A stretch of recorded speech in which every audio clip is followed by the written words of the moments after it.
안녕하세요. 범죄수사 두 번째 수업입니다. 지금 강력범죄에 대해서 공부하고 있는데요. 요. 자, 이 시간은 강도 사건입니다. 해적들은 2011년 1월 13일경 인도양 북부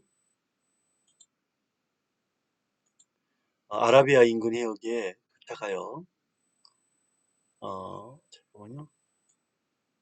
두껍죠? 납치 대상 선박들을 물색하던 중 2011년 1월 15일 새벽 아라비아 입구 공해성에서 3호 주얼리오를 발견했습니다. 피고인들이 발견한 이 사건 해적들은 2011년 1월 15일 07시 47분경 사전 계획에 따라 3호 주얼리로부터 약 8km 떨어진 곳에 이 사건 모선에 싣고 있던 고속버스를 내리고 무기를 휴대한 채 고속버스를 타고 3호 주얼리에 접근한 다음 미리 준비한 사다리와 갈고리를 이용하여 3호 주얼리호에 승선하고 나머지 피고인들도 무기를 휴대한 채 위 고속보트와 이 사건 모션을 이용하여 3호 주얼리의 차로를 승선했습니다.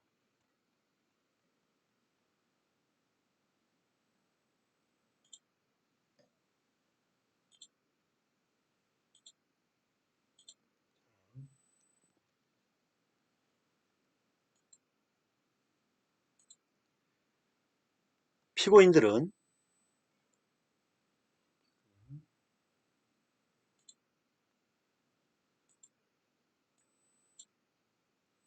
잠깐만요. 피고인들은 지울게요. 이게 좀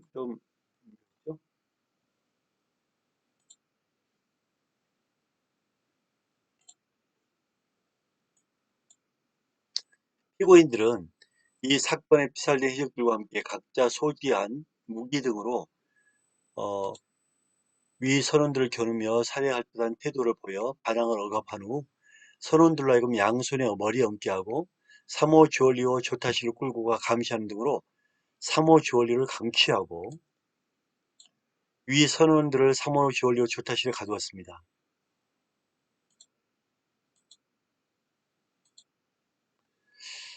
피고인들이 비롯한 이 해적들은 3호 주얼리호 선원들이 대피하자 이 사건 모선 탑선 선원들과 함께 선원들을 찾던 중 브릿지 3층에 있는 한국 선원의 침실 출입문을 소총으로 7발 사격하고 망치 등으로 부수어 위 침입실에 침입한 다음 그곳에 있던 피해자 소인 98만 6,200원의 상당의 컴퓨터 한 대와 현금 194만 원을 합계 292만 6,200원 상당을 가져가 강취한 걸 비롯하여 1,381만 9,200원 상당의 재물을 강취하였고 그 외에도 선박 운행을 강제하고 인질석방에 대한 대가를 요구하고 구출을 위해 파견된 군인들에 대한 총격과 선원들에 대한 폭행, 협박, 상해 등을 저질렀습니다. 피고인들을 무기징역, 징역 15년, 각 징역 13년에 처한다는 판결을 하였습니다.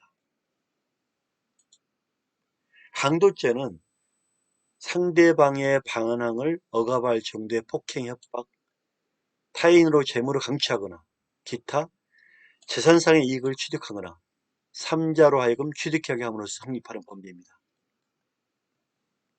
따라서 강도 사건은 여러 가지 수법이 필요한 수법 범죄입니다. 수법이란 거는 그 똑같은 강도, 뭐 칼로 강도를 저지른 사람이 있는가 하면 총으로, 망치로, 도끼로 다양한 방법을 하는 수법 범죄입니다.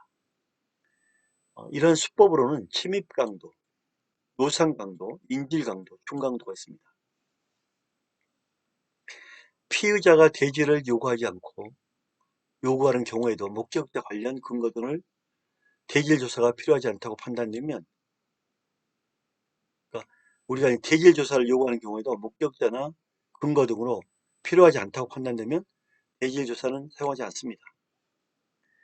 총기 사용 인질 강도 긴급 배치는 중요한 도주 예상 길목에 최소한 2명 이상의 무장 경찰관을 배치하는 것이 효과적입니다. 택시 강도의 경우에는 도난택시 발견 경찰서는 즉시 해당 관서에 통보하고 현장 보존을 해줘야 됩니다. 강도 형태는 단순 강도, 2명 이상 특수 강도, 칼을 이용하거나 준강도, 인질강도, 강도 상해치상, 강도 살인치사, 강도 강간, 해산강도, 상습강도 등이 있습니다. 여러분 이런 강력 사건이 저지르면 국민참여재판 하거든요. 국민참여재판은 이 강도가 피고인이 원하지 않은 경우 실시하지 않습니다. 피고란 건 뭐냐면 우리가 수사기관 있다, 수사기관.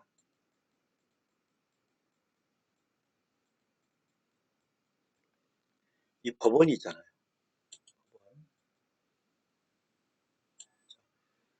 수사기관은 경찰과 검찰이 있고,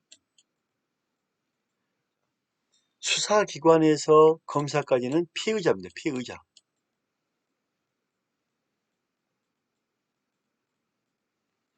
검사가 기소를 하죠. 즉 기소한다는 공소장을 법원에 제출한다는 뜻입니다. 그 공소장에 검사가 기소할 수도 있고 안 할 수도 있죠. 공소장에 쓸 수도 있고 뺄 수도 있어요. 막강한 권한이죠. 공소장을 제출했을 때 그때부터는 접수된 상태로부터 피고가 됩니다. 피고. 자, 강도 사건처럼 강력 사건, 즉 합의부 관할 사건이 있을 때는 참여 재판합니다. 하지만 지방법원 판사에 대한 제척 기피, 나는 저 판사에게 안 받는다, 피하겠다, 이건 빼죠. 하여간 합의부 관할 사건이 포함이 됩니다.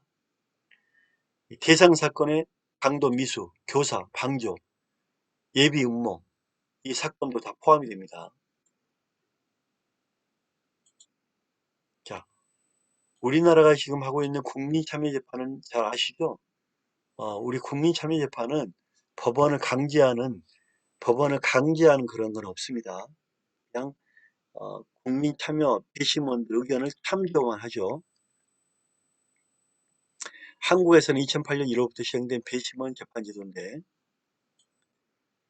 만 20살 이상의 국민 가운데 무작위로 선정한 배심원들이 형사재판에 참여하여 유죄 무죄 판결을 내리지만 우리나라는 법적인 구속력이 없습니다. 국민이 형사재판에 배심원 또는 예비 배심원으로 참여하는 제도인데 2007년 6월 1일에 공포된 국민의 형사재판 참여하는 법률은 2008년 1월 1일부터 시행되어 같은 해 2월 10일 대구지방법원 배심원이 참여한 재판이 처음 열렸습니다. 주민 배심원은 20살 이상의 대한민국 국민으로 해당 지방법원 관할 구역에 거주하는 주민 가운데 무작위로 선정됩니다.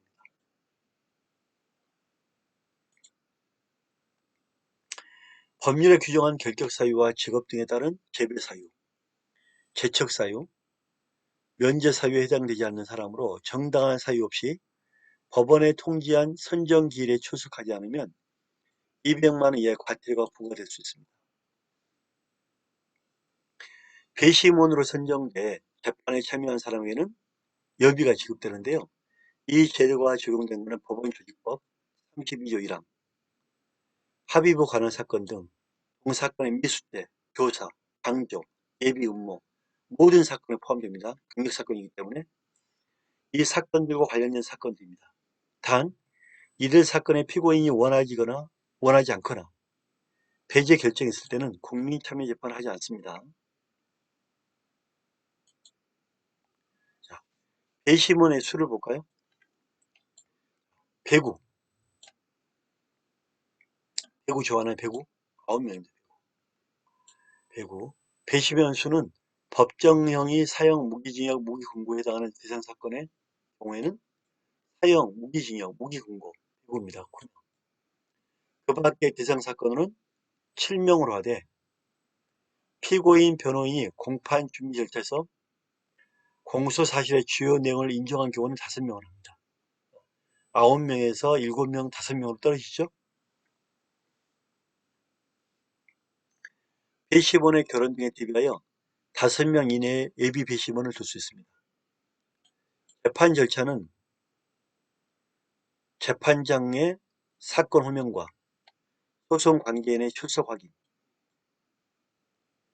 배심원과 예비 배심원의 선서, 재판장의 배심원과 예비 배심원에 대한 최초 설명, 재판장의 피고인에 대한 진술 거부권 고지, 검사의 최초 진술, 피고인의 최초 진술, 재판장의 쟁점 정리, 검사 변호인의 주장 및 입증 계획 진술, 증거 조사, 피고인 신문, 검사의 의견 진술, 변호인과 피고인의 최종 의견 진술, 재판장 배심원의 최종 설명, 배심원의 평의 판결, 양형에 관한 토론, 판결 선고 순서로 법정에 가면 그 순서 있잖아요. 순서대로 쭉 되는 거예요. 그냥 한번 제가 읽어봤는데 판사가 쉽게 말하면 판사가 입장하고 그 다음에 입장하면 이제 부르겠죠. 배심원들 확인하고 그 다음에 배심원들 선서를 받고 앉겠죠. 그 다음에 피고인 얘기를 들어보고 검사의 진술. 자, 검사의 진술을 들었으면 변호인의 주장, 증거 조사하고 피고인 또 피고인 신문하고 거기에 검사 진술, 검사 진술 끝나면 피고인과 변호의 최종 진술, 배심원 얘기 듣고 판결을 내리겠죠, 그죠?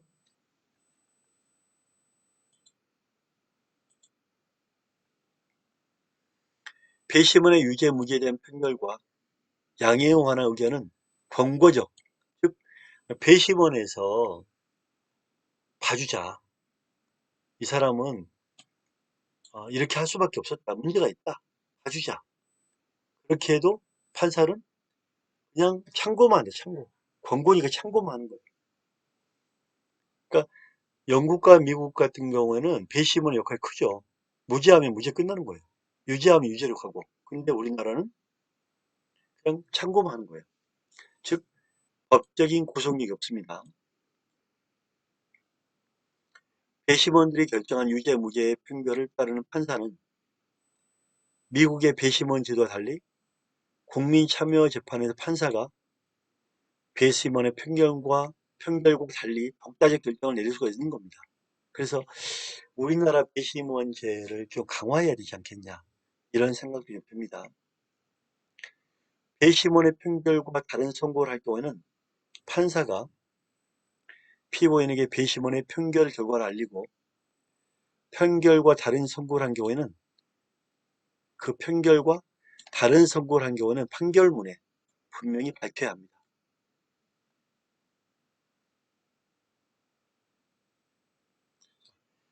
배심원의 판결과 다른 선고를 할 때는 판사가 피고인에게 배심원의 판결 결과를 알리고 다른 선고란 이유 결과를 판결문에 분명히 밝혀야 합니다. 약간 간접적인 제재가 되겠죠. 강도 범죄의 특징은 폭행과 협박을 가지고 물건을 뺐죠. 폭행 협박을 해서 겁을 줘가지고 물건을 뺏는 겁니다. 재산상 이익을 뺏는 겁니다. 강도는 강력범이기 때문에 신족관이라도 봐주지 않습니다. 그 다음에 강도는 수법범죄다. 다양한 수법으로 이루어진 범죄다. 한 번 한 놈이 또 한다. 자, 강도 사건의 대처 방법은 강도 사건은 수법범죄입니다. 침입이라든지 노상, 인질, 중강도가 있고 자, 필요한 경우에는 필요하지 않다고 판단되면 기질 조사 안 한다겠죠? 긴급 배치는 2명 이상 무장 정당을 배치할까 했죠? 택시 강도가 발견되면 즉시 현장 보존하고 해당 관서에 통보하고 다 한 내용입니다. 자, 이러한 이 강도 사건, 강도 사건 같은 경우에 우리가 이제 이런 수법 범죄다, 다양한 죄질이 안 좋은 범죄다. 따라서 합의제 재판으로 한다. 이런 부분, 이런 부분을 우리가 꼭 기억하기 바랍니다. 두 번째 말씀 감사합니다.